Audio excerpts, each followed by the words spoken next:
haula wala quwwata illa billah, amma ba'd. Yang kami hormati Bapak Ketua Takmir Masjid Al-Ikhlas beserta jajarannya, seluruh jamaah hadirin hadirat yang berbahagia, kita bersyukur kepada Allah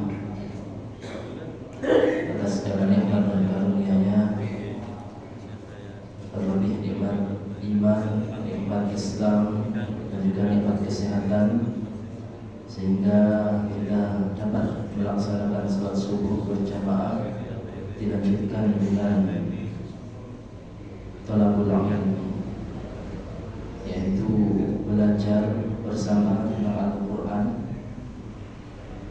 Semoga ini menjadi suatu kebaikan bagi kita dalam kehidupan ini, karena Allah melalui lisan Rasulnya menyampaikan, "May yuridillahu bihi khairan yufaqihuhu fid-din." Barang siapa yang dikehendaki kebaikan oleh Allah dalam hidupnya, maka dimudahkanlah hamba tersebut untuk mempelajari agamanya. Maka kita pada pagi hari ini termasuk di antara proses menuju mempelajari agama. Salawat dan salam tidak lupa pada Nabi kita Muhammad sallallahu alaihi wasallam yang telah menjadi suri tauladan. Namun suri tauladan ini hanya dapat diikuti dan hanya dapat ditiru untuk mereka yang orientasi hidupnya itu adalah Allah dan kebahagiaan akhirat, tidak hanya kebahagiaan dunia. Sebagaimana yang difirmankan oleh Allah Subhanahu wa taala, "A'udzubillahi minasyaitonir rajim. Bismillahirrahmanirrahim. Laqad kana lakum fi Rasulillahi uswatun hasanah liman kana yuridullaha wal yawmal akhir wa dzakarallaha katsiran." Sungguh telah ada teladan pada diri Rasulullah Muhammad SAW untuk kalian. Liman kana yarjullaha wal yawmal akhir wa dzakarallaha katsiran. Ini 3 kriteria orang yang akan mudah mengikuti jejak langkah dan keteladanan Rasulullah. Yarjullah, yang diharap adalah Allah, orientasi hidupnya adalah ridho Allah. Wal yawmal akhir, dia tidak hanya ingin bahagia di dunia, dia ingin bahagia yawmal akhir, hari akhirat, kehidupan di alam akhirat. Wa dzakarallaha katsiran, dan dia banyak berzikir kepada Allah. Keteladanan Rasulullah Muhammad SAW adalah fi af'alihi wa fi aqwalihi wa fi hayatihi wa fi sifatihi wa fi kulli syai'in minhu. Jadi keteladanan Rasul itu meliputi segala sesuatu, af'al, perilaku, apa yang beliau lakukan, wa fi aqwalihi, ucapan, hayatihi, keadaan, sifatihi, sifatnya, dan segala hal. Sayang sekali sekarang itu hal-hal sederhana, padahal itu kalau kita ikutkan diri kita kepada apa yang dicontohkan Rasulullah itu berpahala besar, karena itu adalah mengikuti sunnah. Di antaranya adab makan minum itu masih sering saya lihat orang Islam usamanya syar'i, muslim muslimah, tapi makan paling melampah tangan kiwa bisa. Terutama itu kalau kadang-kadang ada catering, namun itu prasmanan kok catering. Duh, incing-incing bahas apa nih gitu. Ini kadang kita berusaha mencari tempat duduk.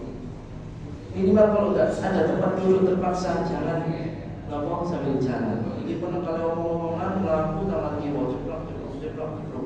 La haula wala quwwata illa billah. Modal izin kali kopi air. Memang ada riwayat yang mengatakan Rasulullah pernah minum air Zam-Zam sambil berdiri. Karena keadaannya krodit. Misal kita di Masjidil Haram krodit seperti itu, mau minum air Zam-Zam dosa-dosa dengan rendah dijahit tiang dengan bahaya. Maka pada keadaan seperti itu boleh disebut silang cepat. Tapi kalau bisa mencari tempat duduk itu lebih afdal. Itu memang sunnah, tidak sampai dosa. tapi eman. Hal kecil bisa kita kaitkan dengan Rasulullah Muhammad SAW. Baik Bapak Ibu yang Allah hormati, ini alhamdulillah kita sampai di ayat 30 surat Al-Baqarah.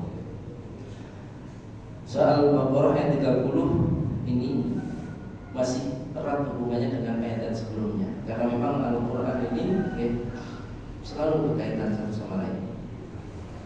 Lamma imtanna Allah Ta'ala al-ibad bi ni'matil khalq wal ijad wa annahu sakhkhara lahum ma fil ardi jami'an wa akhrajahum min al-'adami ila al-wujud atba'a dhalika bi bad'i khalqihim. Tentu saja kita di ayat-ayat sebelumnya sudah membahas tentang kebesaran Allah yang menciptakan manusia secara umum. Proses penciptaannya disebut secara global, bahwa engkau dulu tidak ada, kemudian ada, nanti tidak ada lagi, nanti kemudian ada lagi. Maksudnya adalah dulu mati, kemudian dihidupkan, kemudian nanti mati terus hidup lagi di akhirat. Mati yang pertama itu tidak ada, atau mati karena masih berupa calon janin belum ditiupkan roh. Ini sudah kita bahas. Ini umum manusia secara umum. Kemudian Allah juga membahas, waktu itu kita bahas firman Allah tentang sakhkhara lahum ma fil ardi jami'an. Semua yang ada di muka bumi ini dimudahkan oleh Allah untuk dimanfaatkan. Dimudahkan. Termasuk hewan-hewan ternak. Coba bayangkan kalau mereka itu dikasih akal oleh Allah, seandainya disuruh untuk melipat, terus bajak sawah, dipecut, ayo melaku, balik badan diserundang. Untungnya Pak Boda, ini pun termasuk imtan Allahu alaina. Allah memberi nikmat atas kita, memberi karunia atas kita. Dengan apa? Dimudahkan segala sesuatu untuk kita manfaatkan. Tumbuh-tumbuhan, air. Itu semua ayat-ayat Allah. Ayat-ayat Allah itu bukan hanya yang ada di dalam kitab suci Al-Quran berupa tulisan. Ayat-ayat Allah itu termasuk yang ada di alam semesta, termasuk diri kita ini, termasuk istri kita itu, anak-anak kita. Kita sebagai suami bagi istri kita itu juga ayat-ayat Allah. Karena Allah yang berfirman seperti itu. Wa min ayatihi, jadi antara ayat-ayat Allah an khalaqalakum min anfusikum azwaja, menciptakan pasangan dari jenismu sendiri. Wa ja'ala bainakum mawaddatan wa rahmah, ada cinta, kasih, sayang. Itu ternyata ayat Allah juga. Kita bisa lemah lembut, kita bisa kasih sayang. Nah, kalau kita bisa Bapak Ibu melihat ayat-ayat Allah tadi, lalu merenungkannya, hidup ini barokah. Janji Allah seperti itu. Karena kalau kita mampu membaca ayat-ayat Allah, baik yang qauliyah yang tertulis maupun kauniyah yang terhampar luas di alam semesta, kita akan menjadi hambanya yang beriman dan bertakwa. Dengan begitu Allah menurunkan barokahnya. Ini sesuai dengan firman Allah yang dalam ini pun, walau anna ahlal qura amanu wattaqau. Kalau seandainya ahlal qura, penduduk suatu negeri, amanu, beriman, wattaqau, dan bertakwa, la fatahna alaihim barakatin minas samai wal ardh. Kami akan buka, la fatahna, sungguh kami akan membuka bagi mereka barokat, keberkahan hidup, minas samai wal ardh, baik dari langit maupun bumi. Kalau satu negeri penduduknya itu iman dan takwa, barokah lebih. Walakin kadzabu, terasa Gusti Allah, walakin kadzabu bi ayatina. Tapi sayang, kebanyakan penduduk negeri itu kadzabu, mendustakan bi ayatina, ayat-ayat kami. Nah, ayat-ayat kami ini berarti bukan hanya ayat qauliyah. Maksudnya kadzabu itu. Misal Allah memberi suatu peringatan dengan adanya ayat kauniyah, ayat alam semesta. Misal banjir, misal gempa bumi. Ini kok ayat? Lah kok tiang boten berubah luwih sae. sing boten sembahyang pajak, boten sholat misalnya, sing boten menunaikan zakat, matur diiring kali Gusti Allah dengan ayatnya, goncang titik, matur yang alhamdulillah subhanallah, boten pajak, boten berubah. Ini berarti kan kita bumi ayatina. Nah ini akhirnya jangan salahkan Allah kalau tidak diberkahi. Dan mungkin kita masih bisa ke arah ke sana sampai nanti negara kita termasuk negara yang diberkahi. Ya, mungkin teladan Rasulullah Muhammad SAW, kemudian nikmat Allah yang ada kepada kita, penciptaan bumi dan seisinya dimudahkan untuk kita manfaatkan. Lalu setelah ayat 28-29, sekarang ayat 30, setelah Allah menceritakan penciptaan, kemudian bumi dan seisinya, atba'a dzalika bi bad'i khalqihim.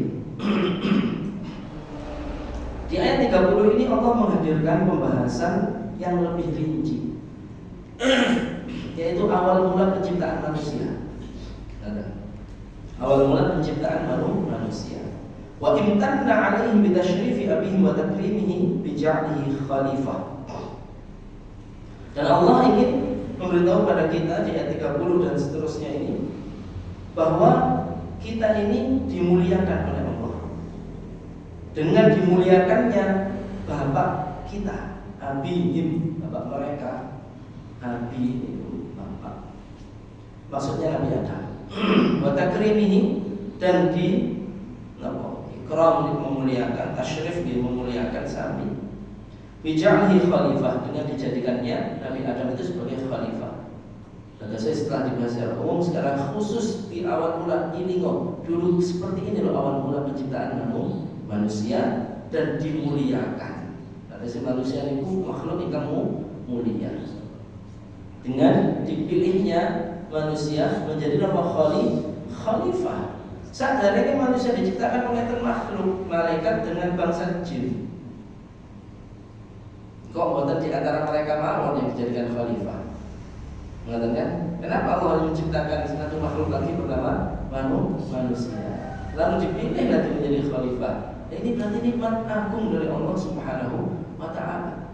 Tujuan ayat ini dihadirkan biar kita yang saat ini dan orang-orang yang saat itu hidup di zaman Rasulullah ingat. Kan ini pembahasannya masih tentang orang-orang di Makkah, orang-orang di Madinah yang masih mendustakan Al-Quran dan Rasulullah. Diingatkan dengan lapose sampai niku kafir koyo kaeling ta biyen sampe niku kaono. Kaeling ta kita ini orang yang dimuliakan oleh Allah jadi khalifah ya kok jangan buat kerusakan di muka bumi.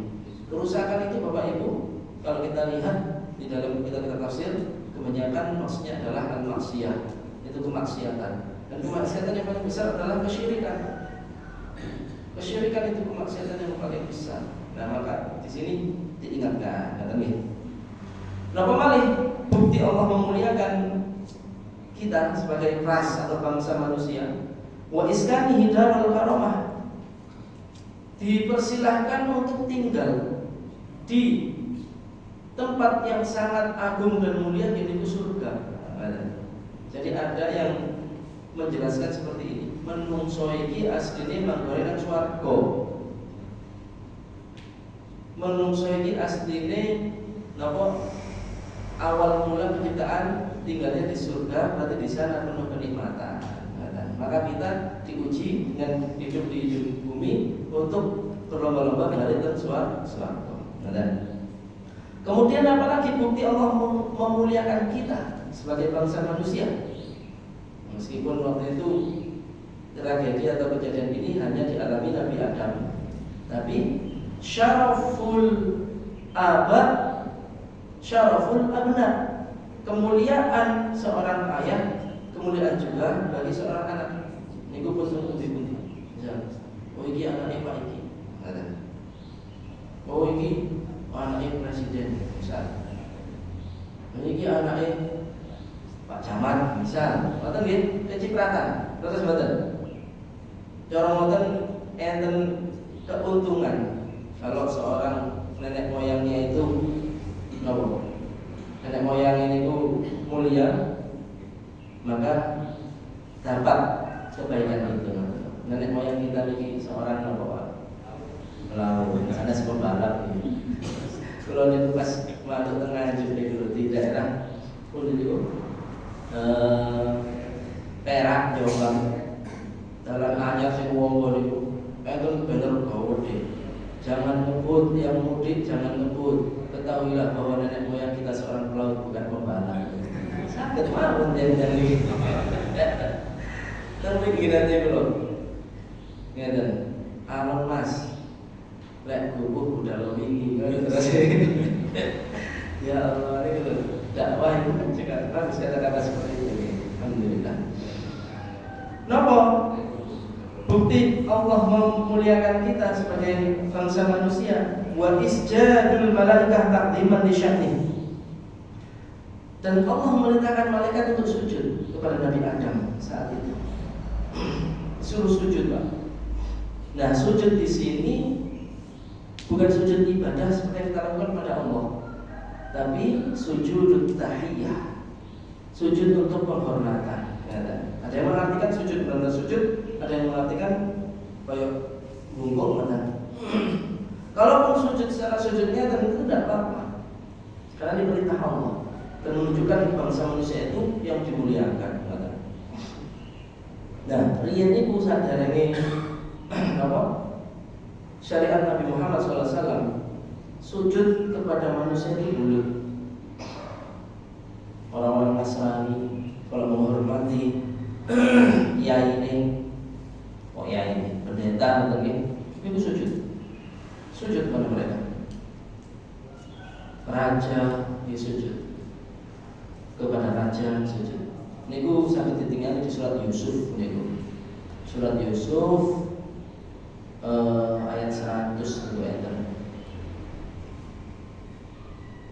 Nabi Yusuf di atas singgasana, terus ayahnya, terus saudara-saudaranya itu sujud kepada Nabi Yusuf alaihissalam. Nah, ini bisa ditinggali, ya. Nah, ketika seorang sahabat Mu'adz bin Jabal itu pergi ke negeri Syam, negeri Syam waktu itu isinya masih banyak orang Nasrani. Ningali ngoten, wajadu asaqifatahum yasjud, wajadtuhum yasjuduna li asaqifatihim. Niku dalam riwayat. Mu'adz bin Jabal bercerita, aku delok wong Nasrani iku padha sujud li asaqifatihim. Asaqifah niku jamak dari asquf. Sering kita dengar dalam bahasa Indonesia uskup. Uskup pimpinan agama Katolik. Uskup bahasa Arab nih Pak, asqufun. Asqufun melalui kata asaqifah. Nah, Mu'adz bin Jabal cerita, wajadtuhum yasjuduna li asaqifatihim. Aku ndelok wong Nasrani, wong Katolik itu sujud kepada uskup-uskup mereka. Kenapa cerita seperti ini ditanya Rasulullah? Jadi Mu'adz bin Jabal mantu ningali ngoten sak negeri Syam, mantu teng Rasulullah, ketemu Rasulullah sujud. Oh, Mu'adz, apa sampean? Kaget. Kenapa kamu sujud kepadaku? Loh, Rasul, wong Nasrani nang uskup ae sujud. Napa malih kula teng nabi kula? Saya harus lebih sujud pada jenengan. Napa terus Rasulullah? Inna Allah harrama hada. Di dalam ajaran wahai Mu'adz, wis gak boleh. Tidak boleh sujud kepada sesama manusia, meskipun hanya untuk penghormatan, untuk masalah. Saya asal itu rotok jengklut titik ngoten sebagai adab utawa apa. Ada alit temu ini melampah ngeten rotok nunduk titik ngoten niku sae. Tapi kalau sujud teng ngarepe untuk menghormati boten. Rasulullah akhirnya bersabda kepada Mu'adz, Allah sudah mengharapkan ini dalam syariat wahai Mu'adz, tapi seandainya Allah mengizinkanku untuk memerintah umatku sujud antara satu dengan yang lain, yang aku suruh sujud adalah istri kepada suaminya. Jadi sering dengar nih, hadis ini. Lihat cerita nih Mu'adz, benar nih, ringan. Nah, ini itu sejarah.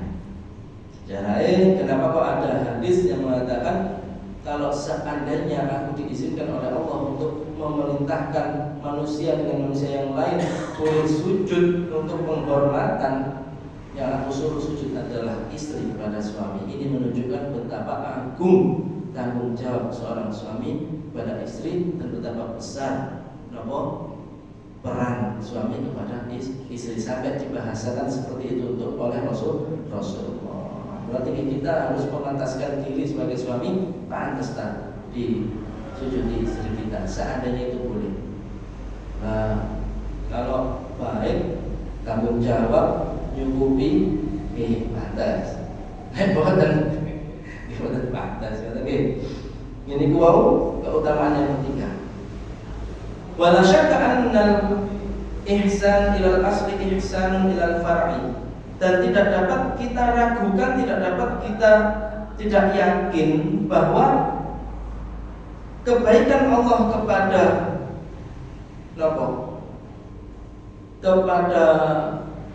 nenek moyang itu juga adalah kebaikan kepada keturunannya. Kalau Allah memang waktu itu Nabi Adam yang dibuat seperti itu juga kebaikan Allah kepada kita, keturunannya. Wal ni'matu 'alal abah nikmatun 'alal abna, dan nikmat yang diberikan kepada nenek moyang itu juga nikmat bagi anak-anaknya. Walihada nasaba an yudhkirahum bidzalik. Maka dari itulah cocok dan pas jika ayat ini dihadirkan di sini untuk mengingatkan manusia secara umum, khususnya orang-orang yang saat itu hidup di zaman Rasulullah yang masih mendustakan Allah, kafir kepada Allah. Diingatkan, loh, Muhammad kairin tak biar bahwa sampai biar Nabi Adam itu seperti ini. Li'annahu min wujuhin ni'am allati an'ama biha 'alaihim, karena ini termasuk bentuk nikmat Allah yang diberikan kepada mereka. Ini prolog termasuk ayatnya. A'udzu billahi minasyaitonir rajim. Bismillahirrahmanirrahim.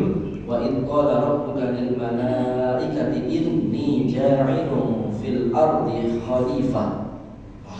Qalu ataj'alu fiha may yufsidu fiha wa yasfiku ad-dimaa wa nahnu nusabbihu bihamdika wa nuqaddisu lak. Qala inni a'lamu ma la ta'lamun. Dan ini dirinci prosesnya seperti apa. Artinya, kalau terjemahan ini, dan ingatlah ketika Tuhanmu berfirman kepada para malaikat, aku hendak menjadikan khalifah di bumi. Mereka berkata, apakah engkau hendak menjadikan orang yang merusak dan menumpahkan darah di sana, sedangkan kami bertasbih memujimu dan menyucikan namamu? Dia Allah berfirman, sungguh aku mengetahui apa yang tidak kamu ketahui. Nah, ini awal mula penciptaan. Wa'id, dan ingatlah ketika itu menunjukkan kata waktu, menunjukkan suatu waktu harus badan. Wa'id, dan ingatlah ketika, misal, dan ini sampai biyen pas ini sekolah, pas kerja KPR. Nah, mesti terikat dengan waktu. Tapi di sini tidak sebut, tapi di sini yang adalah di surga.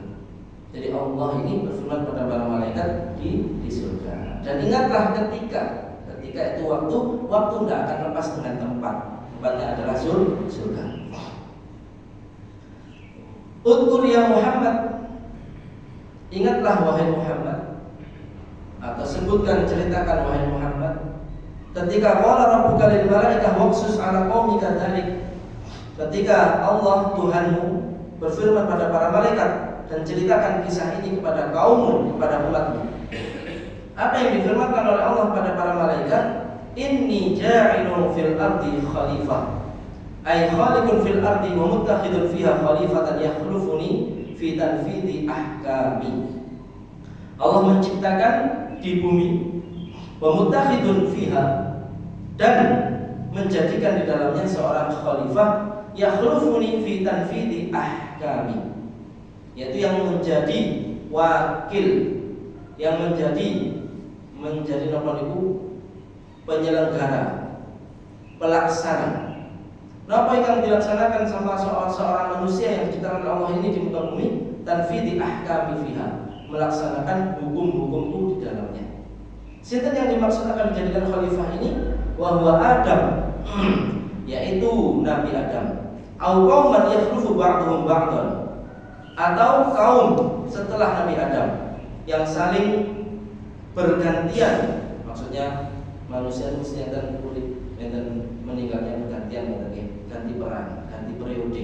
Ba'dhum ba'dhan, sebagian dari mereka bergantian dengan sebagian setelahnya. Qarnan ba'da qarnin, dari satu kurun ke satu kurun. Kurun itu artinya pun abad, satu masa ke satu masa. Wajilan ba'da jilin, dan generasi satu berganti dengan generasi yang lainnya. Nah, khalifah niku Bapak Ibu, artinya pun adalah man yakhlufu ghairahu wa yanubu manabahu, yang mewakili lainnya. Misal kadang ada orang punya tugas, kok mungkin sangat diganti yang lainnya, maka yang lainnya ini sebagai khalifah, mengganti yang mewakili. Kenapa manusia disebut khalifah? Itu tadi, karena dialah yang diamanahi oleh Allah dan ditugaskan oleh Allah untuk memakmurkan bumi dan segala isinya dengan hukum-hukum yang diperintahkan, yang ditetapkan oleh Allah Subhanahu wa Ta'ala. Karena Allah yang menciptakan, maka Allah yang lebih mengerti bagaimana bumi ini bisa makmur, bisa aman, bisa sentosa, bisa berkah, bisa baik kehidupannya, manusia juga biar baik kehidupannya, karena Allah yang lebih tahu. Maka dikirimlah seorang khalifah untuk melaksanakan hukum-hukum tersebut. Nah, ini merupakan rahmat dari Allah kepada manusia. Kenapa kok disebut rahmat? Karena manusia ini kemudian saged langsung nampi napa-napa saking Gusti Allah langsung, mboten saged. Tidak mampu kita langsung mendapat perintah dari Allah secara langsung. Kita bisanya dari Nabi dan Rasul. Nabi mawon ketika menerima wahyu yang berisikan perintah-perintah dan larangan-larangan dan peraturan-peraturan kehidupan, niku ampun Pak. Dalam banyak riwayat proses turunnya wahyu, kalau Rasulullah naik unta, moro-moro madhep untane niku menderum niku, blek ngoten. Ketika musim dingin Rasulullah menerima wahyu niku gemeter apapun keringetan itu sampai boten keringet sing sekedar basah. Sampai namanya butir-butir pada musim dingin. Pertama kali yang Rasulullah menerima wahyu itu bertemu malaikat Jibril di Gua Hira, yang apa? Koden. Saya mantuk niku ke istrinya zambiluni dan tiruni. Sing ngono aku dik. Napa saya Mas? Kok kayak koden ngono? Gemeter. Mudik aku sak umur nang Gua Hira ku aman-amanai. Dino iki koyo apes aku. Ketemu makhluk gak tahu sapa iku. Wah, wedi aku dik, wedi. Aku terwangkul. Ini terus ngomong Iqra.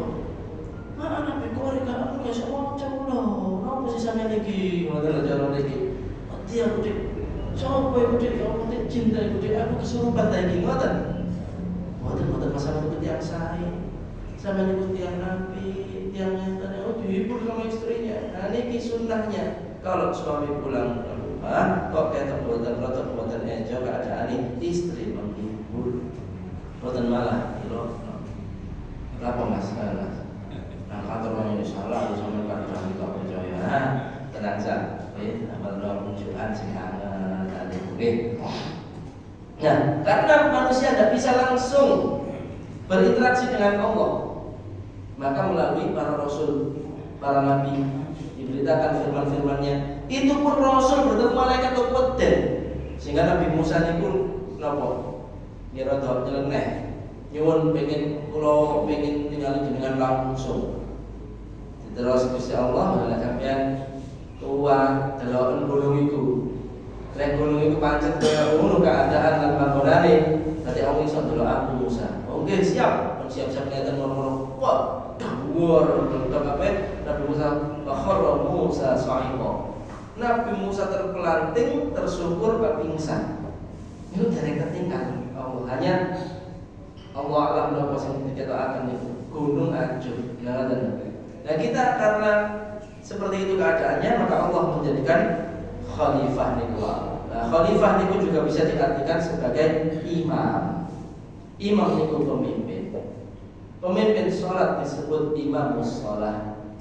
Pemimpin agama disebut imamuddin. Sehingga datang mriki disingkat Muddin. Pak Muddin niku singkatan. Oke. Soalnya menjadikan pembahasan Muddin. Itu lek bahasa Arab Muddinun. Niku artinya ada yudinu fa huwa muddinun, wong sing ngutangi. Lho niku rada ruwet Pak, kula niku pas ngerti bahasa Arab niku nggih. Apa ya wong sing mimpin ini kok bisa muddin? Padahal gak ngutangi. Sarohku bahasa Arab ada yudinu, orang muddinun fa huwa muddinun, wong sing ngekeki utang. Nah, kok barokah bilangan ceramah gitu. Terus kula kadang di pelayanan apa pernikahan dan acara keluarga kan dia cek tausiah. Kula bener. Kadang kula catat, kadang kula rekam ya betul-betul catatan. Karena itu penting. Nasihat para guru niku kalau nopo belajar kalau disempatkan diingat-ingat poinnya. Lah kok ngoten niku disebutkan khalifah ay al-imam. Khalifah itu artinya adalah pengganti, orang yang mewakili, orang yang melaksanakan tugas utusan yang ini.